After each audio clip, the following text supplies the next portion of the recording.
Bloomberg Audio Studios. Podcasts, radio, news. UK is out of line, but I think that one can be worked out. Prime Minister Starmer has been very nice. We've had a couple of meetings. We've had numerous phone calls. We're getting along very well. And we'll see whether or not we can balance out our budget.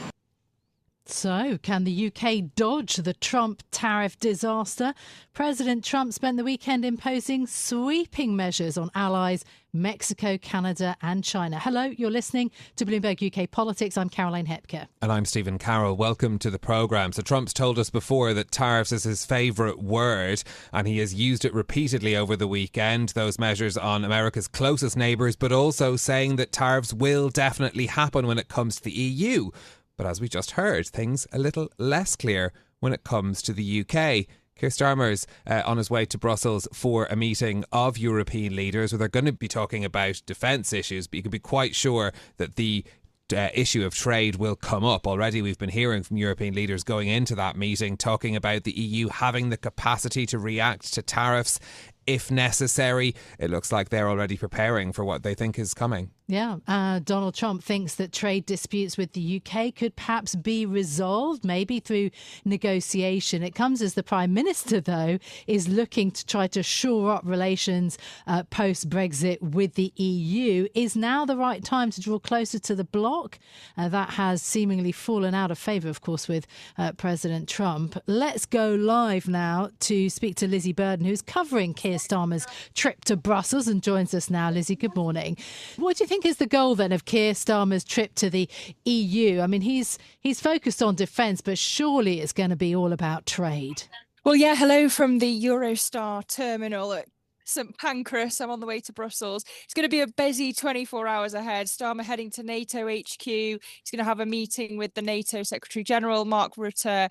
Both of them will then give a press conference. And then Starmer's going to this working dinner at an informal European Council meeting with the 27 EU member state leaders.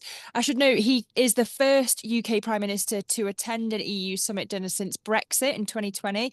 And we're told that they're going to be dining at the Palais d'Egmont, where Ted Heath signed the treaty to join the European Economic Community back in the 70s. And apparently there's still a stain on the marble floor from where a woman threw ink at Heath in protest. But Caroline, 50 years later, or just a bit over, and things are very different. A real focus of this meeting is, of course, going to be the war in Ukraine. It's approaching the end of its third year. So Starmer's office tells us that he's going to be urging other European countries to really step up and take on a bigger share of defence and security responsibilities and call on them to keep giving military support to Ukraine. A bit of a thornier discussion point on defence is going to be the proposal to deploy a peacekeeping force to Ukraine in the event of a ceasefire. But you've got EU countries split on that, especially Germany and the Baltic states, for example, worrying that actually it would divert resources away from NATO's border states with Russia. So we'll keep an eye on all of those issues, not to mention tariffs as well.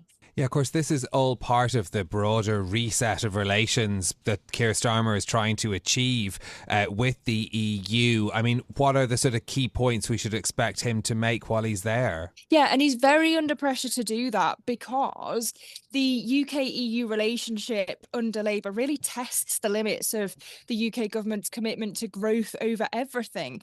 We understand that Starmer is actually going to be giving this extra clout in Brussels this week because we had this kind of conspicuously unmentioned 5-year anniversary of Brexit. And the question is, if you want to build a runway at another runway at Heathrow and put that before the climate, why couldn't you put closer ties with Europe in front of everything else, political considerations when it comes to growth? So on Tuesday, tomorrow, also in Brussels, the EU-UK Forum annual conference is going to take place for the first time in person. There'll be a press conference with the European Commissioner for Trade and Economic Security, Maros Sefcovic. We'll also have the UK Minister for Constitution and European Union Relations, Nick Thomas-Symonds. And we've got an UK-EU summit penciled in for as early as April. That's likely to be held in London, although it may get delayed because of the German elections. But again, an initial agreement on security and defence expected to be agreed with a more substantial deal later. And they'll be talking about membership of the Pan-Euro Mediterranean Convention. So really seeking to do what they can to bring closer ties without rejoining the European Union. So an interesting agenda then. Thank you, Lizzy, for being with us this morning ahead of Keir Starmer's arrival in Brussels. But of course, the two issues around defence spending, Ukraine and the trade tariffs are all linked via the vector of Donald Trump. Well, let's bring in our UK political editor, Alex Wickham, for more on this. So, Alex, Keir Starmer in Brussels making friends with the EU. Is he going to be sort of smug arriving at this meeting that it looks like the UK might not be hit with the same tariffs that are very definitely coming, according to Donald Trump, for the European Union? Well, it's sort of a little bit awkward timing, isn't it? You know, just as Keir Starmer's off to Brussels to talk to the EU about his big reset with Europe, actually Donald Trump says, oh, you know, Britain's not in my sights for tariffs. Now, I think what today really shows is the sort of inherent big contradictions in Keir Starmer's foreign policy. On the one hand, he is trying to play nice with Donald Trump, being very polite to him at all times, never criticising him on Ukraine or Greenland or tariffs, and trying to get into a situation, as he may well have done on tariffs, where, you know, Britain isn't the US's target. But at the same time, he's going to Brussels and saying, oh, guys, you know, we want a big reset with the EU. We want to get closer to Europe. And on the one hand, Donald Trump's not going to really like that very much. On the other hand, I think Europe is going to be pretty unimpressed with some of Keir Starmer's rhetoric, whether it's on Ukraine, not taking quite such a forcefully strong position as some of his predecessors, whether it's on tariffs, where he is loath to criticise Trump, whether it's on things like Greenland, where he doesn't really side with Denmark. So Starmer's trying to kind of play both sides here, but he's got a bit of a risk that he ends up, you know, irritating both sides of the Atlantic. Yeah, immensely difficult. These massive trading blocks that the UK has to navigate. On that point around Greenland, do you think it's worth just listening actually to what Keir Starmer has said? Speaking to Bloomberg last week, he refused to get involved when asked about Greenland. Have a listen. Well, I'm not going to comment on issues that are not central to what I have to deal with in relation to the UK and the US relationship. It's a special relationship. It's been there for a very, very long time. So that was Keir Starmer, who was speaking to Bloomberg's Francine Lacqua there. You can see the kind of awkward manoeuvring. Perhaps it's his chance to align himself with the EU, like Olaf Scholz, a chance he didn't take up. And so Keir Starmer going to Europe to essentially talk about, defence spending, security responsibilities in the face of Russia's war in Ukraine, to try to encourage more spending. Again, that it would seem that the UK is sort of delivering a US message to Europe, but that's really awkward also. Absolutely. I found the messaging around defence today from the Prime Minister really quite strange. You know, he's going to Brussels, he's meeting the NATO chief, he's saying, come on, Europe, you've got to spend more on defence. OK, well, everybody agrees in Europe that they need to spend more on defence. That is not really a new message. It's a little bit lecturing from the British Prime Minister. And clearly, as you say, that's what Trump wants to hear in terms of trying to get NATO allies to boost defence spending. But then you sort of think, hang on a minute, what's Britain's position on defence spending? You know, short of 2.5%, way off what Donald Trump thinks defence spending should be. You know, publicly, Donald Trump says defence spending in NATO countries should be 5%. Probably in the real world, he wants it north of 3%. Under Keir Starmer, he can't even explain how he's going to get to 2.5%, and there's no timeline, no roadmap for 2.5%, which is still nowhere near good enough for Donald Trump. So Starmer's in this slightly odd position where he's sort of delivering the Trump message to Europe, which, by the way, I don't think Europe needs to hear from Keir Starmer. Europe's aware of that message. And at the same time, Donald Trump's not going to be happy at all with the UK's position on defence spending. So he's in a really tight spot on defence. I think it's something that's really going to hurt him over the weeks ahead. Putting Keir Starmer in this difficult position between trying to achieve closer ties with the EU, but also maintain the special relationship, as we heard him say, with the United States there. I mean, can he walk that line? Can anyone walk that line where you still manage to keep both sets of allies on board?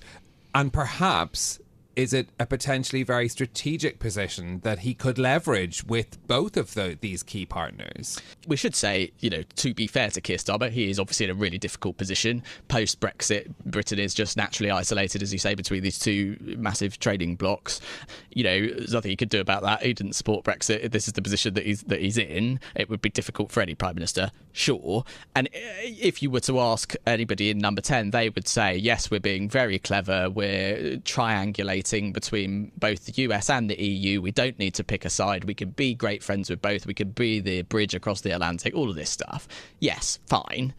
But the reality is Donald Trump today might be making more positive sounds about the UK on tariffs. What's he going to say tomorrow? What's going to happen when Trump becomes irritated by Starmer's position on defence or on something else? We know what Trump and Elon Musk really think about Keir Starmer. Do we really believe that for 5 years Trump and Starmer are going to have a fantastic relationship? It's all going to be wonderful with no problems.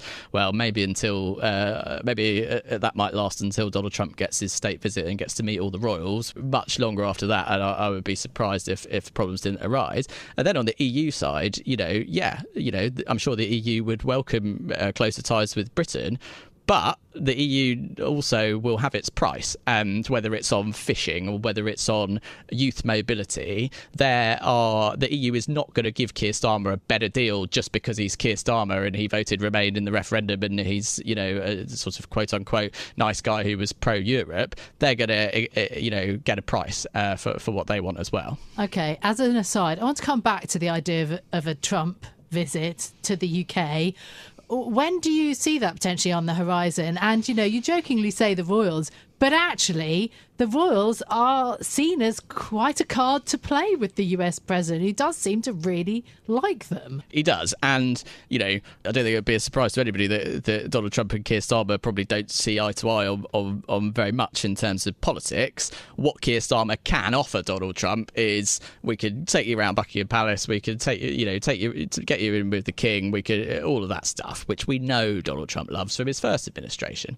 They were already deploying Prince William left, right and centre to get in with the Americans. And, to be fair to Starmer, it's not a bad idea. It's about one of the only cards he does have in terms of Donald Trump. So I think a state visit certainly would be something that Starmer would like to be able to have in his armoury, essentially, with Trump to try and just smooth things over the weeks ahead. Our UK political editor, Alex Wickham, thanks very much. That's it from us for today. This episode was produced by Tiwa Adebayo. Our audio engineer was Sean Guastamakia. I'm Stephen Carroll. And I'm Caroline Hepker. We'll be back with more tomorrow. This is Bloomberg. Bloomberg UK Politics. Listen weekdays at noon on DAB Digital Radio in London.